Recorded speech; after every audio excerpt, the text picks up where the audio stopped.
podcast where we strip away the stereotypes, challenge the old rules, and talk about what it really means to lead, grow, and show up in today's world. Now, let's be real, dear listeners. Like, when men are stressed, right, overworked, or frustrated, whether on the job site or in the boardroom, complaints come quick that nobody listens, the team doesn't care, the system broken. But what if those complaints aren't the end of the conversation, but the beginning? And what if the accountability could turn complaints into requests and requests into results? Great thing, right? So, today's guest knows exactly how to help leaders make that shift. Please welcome my guest, Traci Austin. So, welcome to the show. Thank you so much for having me. Amazing. So, dear listeners, before we delve deep into the discussion today, I'd quickly love to introduce you with Tracy. So, Tracy is the founder and chief talent officer of Elevator Talent Consulting, and she is the go to expert in HR and leadership for the trades. So, with over more than 20 years of experience, she has been helping construction and skilled trades businesses attract and keep top talent while teaching leaders like how to handle tough conversations and build workplaces people don't want to leave. Yeah. So she is here to show us how moving from avoidance to accountability is not just the good for business, but it's all about essential for men's mental health, relationships, and the leadership. So I'll not take much of your time, dear listeners. Let's get started. Welcome to the show again, Tracy. Thanks so much again for having me. So, this topic was so much fun, which, Yeah. handling complaints may not sound like a bunch of fun, but it can if we look at it in the right way. Yep. Exactly. Tracy, like, why do you think that so many men, especially in high pressure fields like the trades, tend to avoid these tough conversations and obviously default to complaining instead?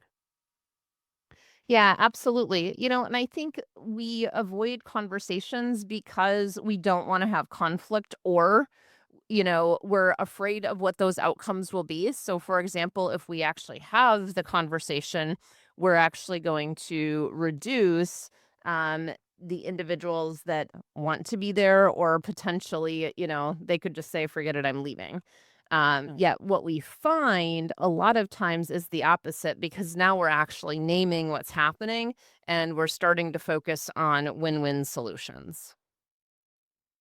Okay. Okay. So, is that avoidance more about the fear of conflict or the fear of vulnerability?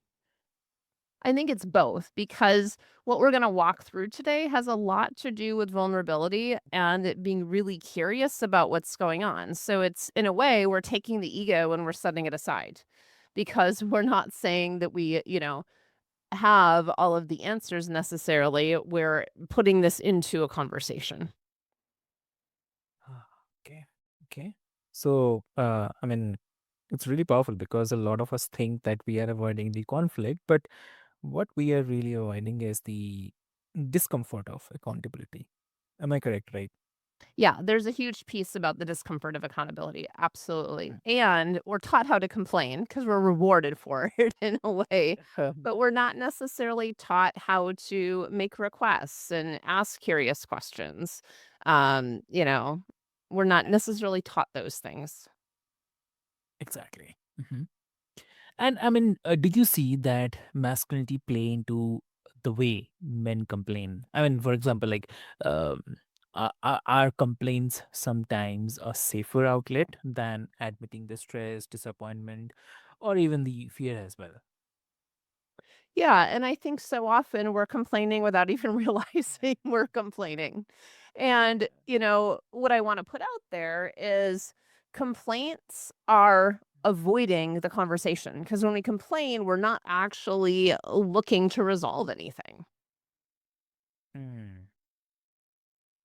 So, like, do you think that the men use complaining almost as a kind of shield, um, against being seen as a weak?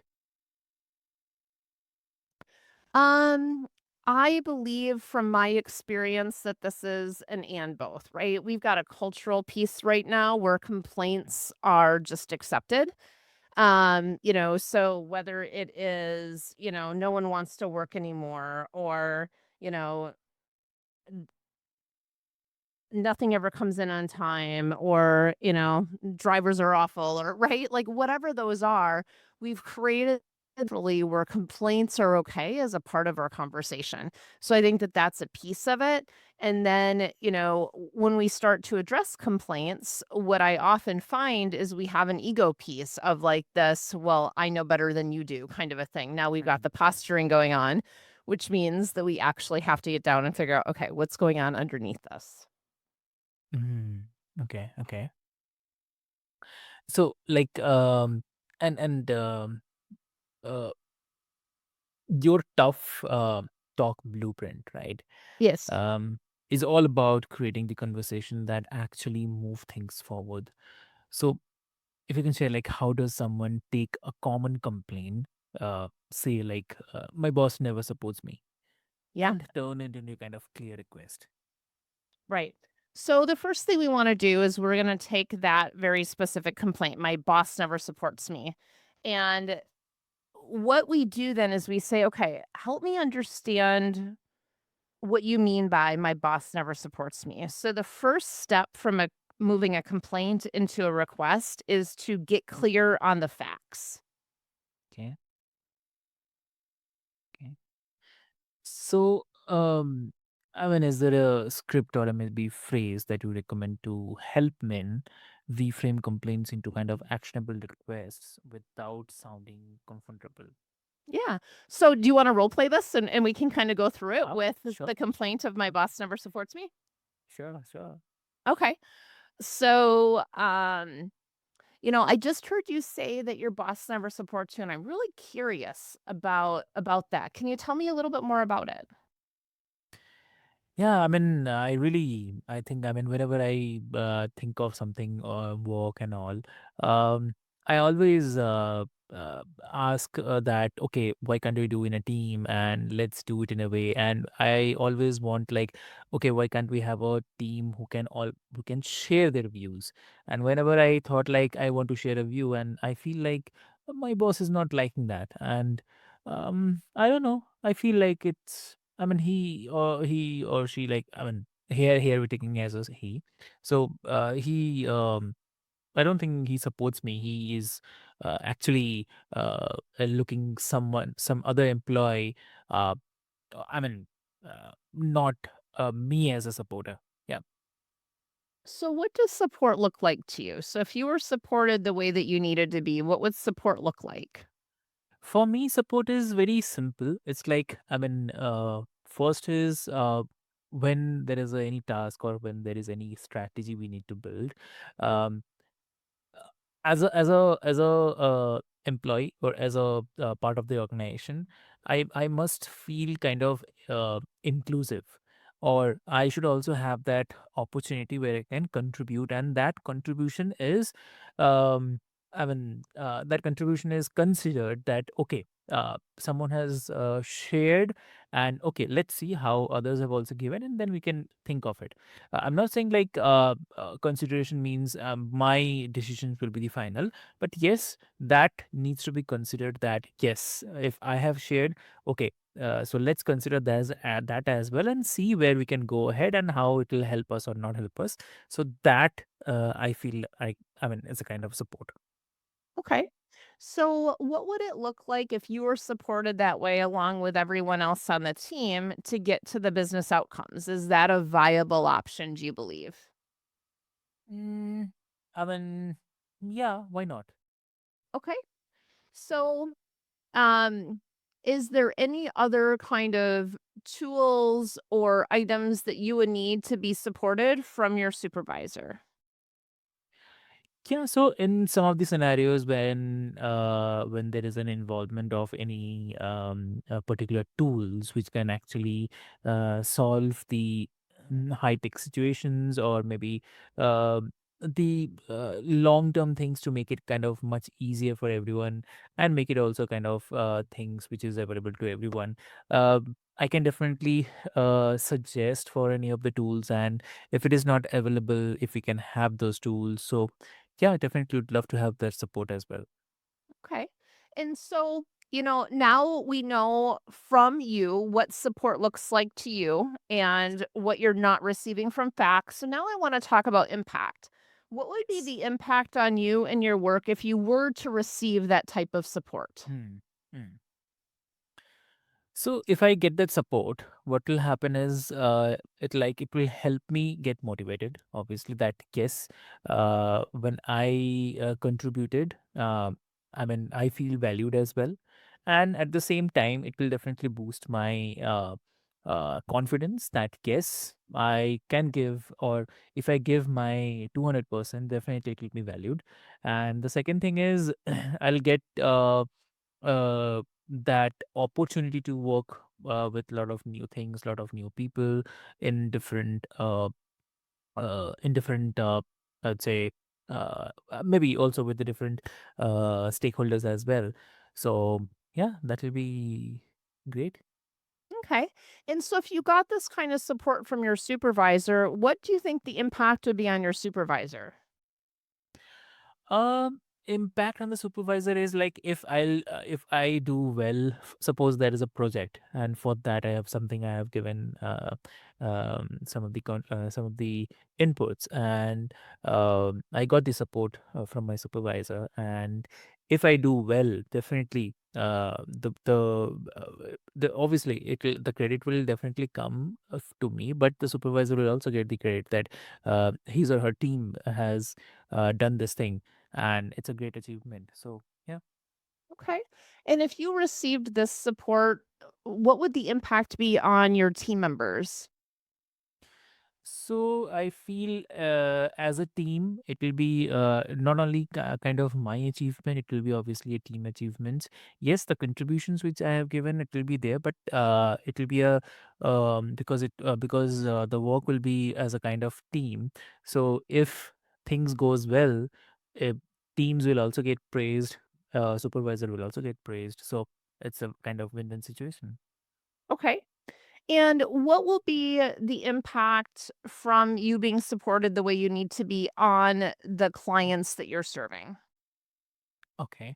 So in terms of clients, yes, I would say that we cannot expect the client to, or we cannot uh, directly share this with the client that, okay, why don't you do this and all.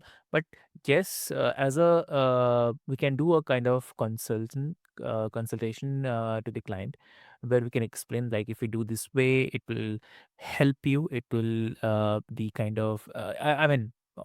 In bigger picture, we can say that the ROI will be much uh, greater than if you do this way. So if they sees that there is a value, definitely they will get that they will get that thing in consideration.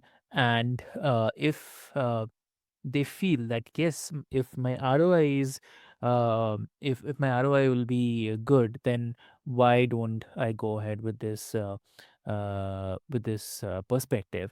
And if a client chooses the perspective, or maybe the suggestions or the consultation given by me, so then it will be kind of again a kind of achievement for me and the motivation for me for further projects. Okay. So now that we've walked through kind of, from the very beginning, the initial complaint was my supervisor doesn't support me, what support looks like and what they're not currently doing, and the impact of having great support, what requests now do you have to your supervisor that you can ask in order to get the results and the impact that we just talked about?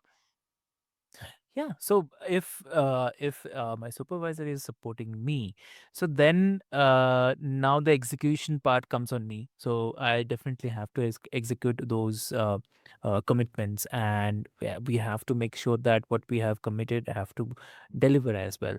So when it is happening, and the next thing is, uh, if we achieve that commitment, then we can definitely ask the supervisor that this thing worked well, and then for the further for the future thing we can plan. And I believe that then that confidence will again the confidence will be gained by the supervisor, and it will definitely help me and the team in the whole long run.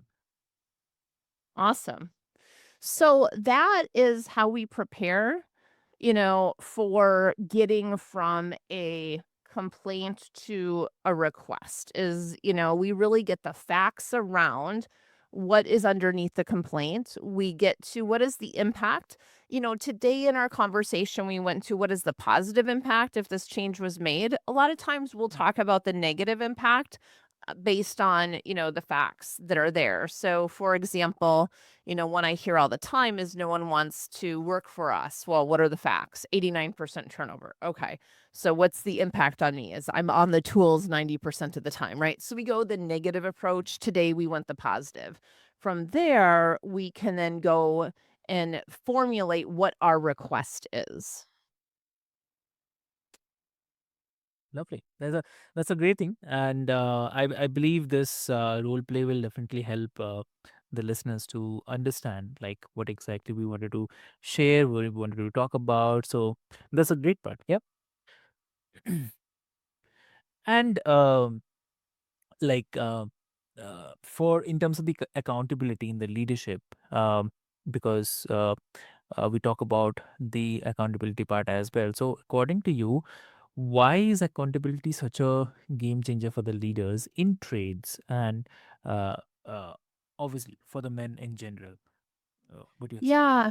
And this is such a good question because within accountability, what we're doing is we're making sure we're hitting our goals. But before we get there, what we so often find is that we are not clear on what goals are. So I like to term this what winning looks like. And do we both agree with what winning looks like? So that conversation comes into okay, what does a completed project look like? What does, framing, 6 doors actually look like? Do they need to be flush? Do the nails need to be hidden and do we need to put the putty over it? Like what needs to happen for, what winning looks like so that it meets our expectations? Okay. Okay. And I mean, how do you help the leader distinguish between like holding people accountable and also kind of micromanaging them?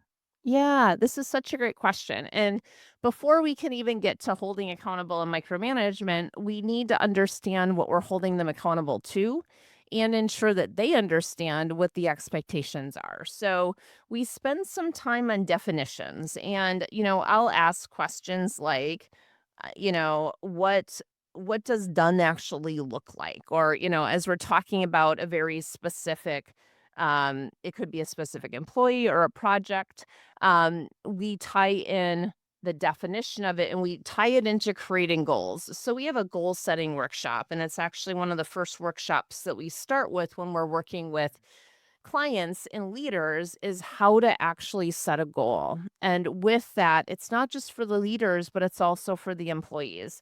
Because when we start to set goals, we want to make sure that those goals are impactful and that they're actually aligning into the needs of the organization. So we want to ensure that those goals cascade from what are the organizational goals to the team goals to the individual goals, because those goals should go up and down, the organizational hierarchy.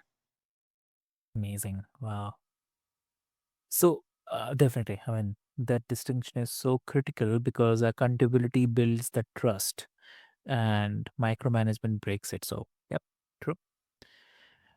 And also, like from your experience, how does the chronic avoidance affect the I mean, men's mental health? What you say? Could you ask that question again? I didn't quite catch it. Okay, I said like, uh, how does the chronic avoidance affects the men's mental health? Yeah.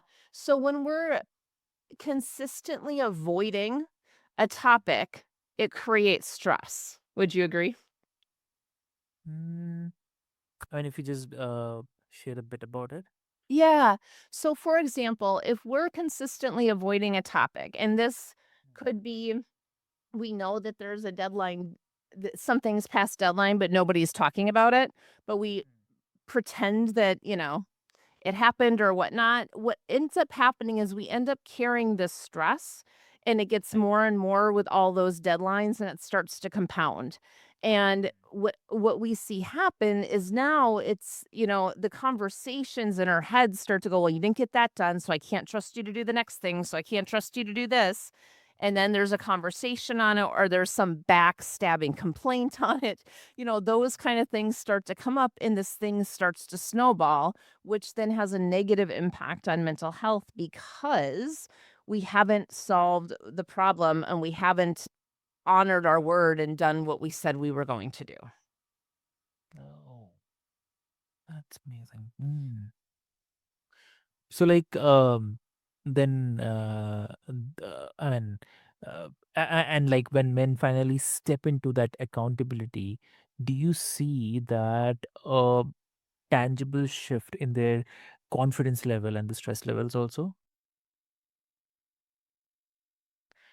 Um, I do see that because Mhm. confidence goes down when we're not getting wins. And I think a key piece here that we haven't yet talked about today is feedback, and that we are, giving some of that consistent feedback. And I know that this is sometimes hard. And what I hear often, especially, from the male supervisors, is, well, they should just know they're doing a good job, or it's their job. They should just do it. Right. And the thing here is that we all need feedback. And so often we don't get the positive feedback, we get the negative feedback. And then those problems escalate. Therefore, it is really important to just name what's happening. If you see someone doing a good job, name it. If you see something that was 80% correct, but yet there was a 20% piece that needed to be improved, hey, you did a great job with, how you framed that. And can we take a look at this here? What do you see? And so instead of saying you did it wrong or whatever else, we're saying, what do you see? And we're asking them to reflect on it. And then we can move into one of those coaching moments to improve the performance. What that does is that starts to build the confidence that also sends a message that says, I'm invested in your success and I'm paying attention. Mm, understood. So, like, I mean, that's the part most of us underestimate. Like, accountability is not just the performance metrics, but also the peace of mind as well. Yes, absolutely.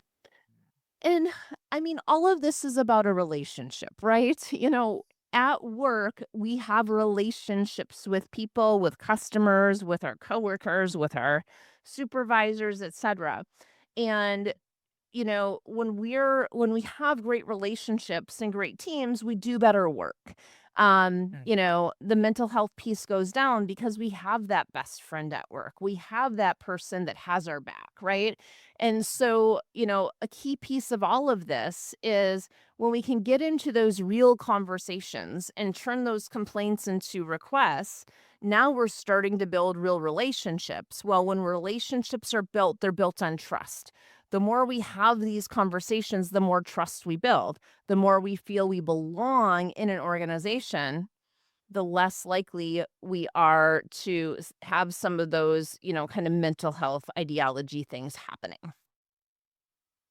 got it. And also, let me challenge this for a second. Like, uh, some would say, like, complaining helps vent the frustration, and that bottling it up is worse, definitely. So, is there ever a healthy role for complaining? What do you say? So again, I think we're taught to complain. Complaints are natural in what we're doing. The key here is, how do we create a mechanism to turn those complaints into requests? I had somebody pop in my office yesterday and she's like, Tracy, I just needed 20 minutes to vent. And I said, Yeah. okay, great. But what do you want to do with this when we're done? So we don't let it just stop at complaints. So the issue is when we just let complaints fly all over the place and nothing is being addressed or done about it, it creates a pretty negative culture. Yet when we start to provide the space and the place, but also the expectation of moving it into what do we want to accomplish with it, what starts to happen is the complaints start to come out as requests. And our brain does sometimes need to process things from the negative before we can get to what we actually need. So, the key here from a leadership standpoint is how do we ensure that we're guiding our conversations in order to get Mm, the outcomes that we want for our organization and the culture? great. That's lovely. And so, where's the line between the healthy venting and destructive negativity? Where's the line between that? There's a couple lines. One of them is when we are disparaging a person specifically. The line that I say quite often is we're going to talk to people, not about people. Right? Okay. And so, there are times where somebody comes in and we're complaining about somebody specifically. And, Mm, again, just like we did with our example today, is we walked through what is, what do you want? What does support look like to you? What would be the impact of that support? Is there a specific request? And you had one, right? And so that's exactly what we're doing is we're getting it so that that individual can go in and talk to that person. And so, back to, where is the line? The line, again, is really about are we moving something forward or are we continuing to create a snowball of negativity? If we're not getting to a positive resolution of something, then the complaining is not serving a purpose. true. Exactly. Well, amazing. And so, for a man who is listening, who knows that he avoids the tough talks, what do you say to them? I mean, what's the one simple step he can take today to start turning complaints into a kind of requests? I would just say get really curious. Look at what your complaints are and ask what the facts are around it. Because so often our complaints are so tied in a story that we're in the story that we don't even realize we're in, and it's not true, right? So when we can get to the facts, and I'll define a fact for you, right? If you had a video camera on your shoulder videoing everything throughout the day, what would that video show? And the facts, not your feelings around it, right? Hmm, But the facts. What did they say? What decibel was their voice? What were all of those things? What hmm, what were the exact hand gestures? Not he threw a fit and he was very disruptive and he was demeaning and disrespectful to me. Okay, well that's a lot of story. What actually yes. happened? Yeah, exactly. No, very true. I mean, um, it's I mean, I have to say that it's a really practical takeaway because the big transformations start with the small shifts in how we show up. So that's something very important. And so before we move, I'd love to ask you, like, if any suggestion or advice you'd like to give to the listeners today, what that will be. It would be just get curious, get curious and start experimenting. Note that any behavioral change is not going to be perfect the first time. So start experimenting with it. It's probably not going to feel great to begin with because it's something brand new. But as you start experimenting with that curiosity, see what changes in those relationships. Exactly. Perfect. So, Tracy, thank you so much for showing us that accountability that isn't just about the business results, but also about the trust, mental health, and the dignity as well. Complaints may give us a voice, but accountability gives us the power. So, for every man who are listening, the next time you catch yourself complaining, pause and ask yourself, like, what request am I really trying to make here? Right? And that small shift can change your leadership, your relationships, and also about the peace of mind, which is very, very important. And In today's conversation, if today's conversation resonated with you, please share this episode with a friend, family, or teammate who needs it. And also remember that masculinity is not just about avoiding that discomfort, but it's all about having that courage to step into it and grow at the same time. So, Tracy, if someone wants to connect with you, what will be the great medium? I missed that. What was that again? Yeah, I'm saying like if someone wants to connect with you, Oh, all absolutely. Yep, you can find me on LinkedIn. We're at Elevated Talent Consulting or at Traci Austin. And then we also have the download of the Tough Talk Blueprint that you can download that walks through what we talked about today. amazing. Amazing. Great. So, dear listeners, I'll put all the links into the show notes for easy reference. And with this hope, this is Mind Over Masculinity. I'm your host, Avik. And until next time, turn those complaints into requests and watch how your life transforms. So, thank you so much.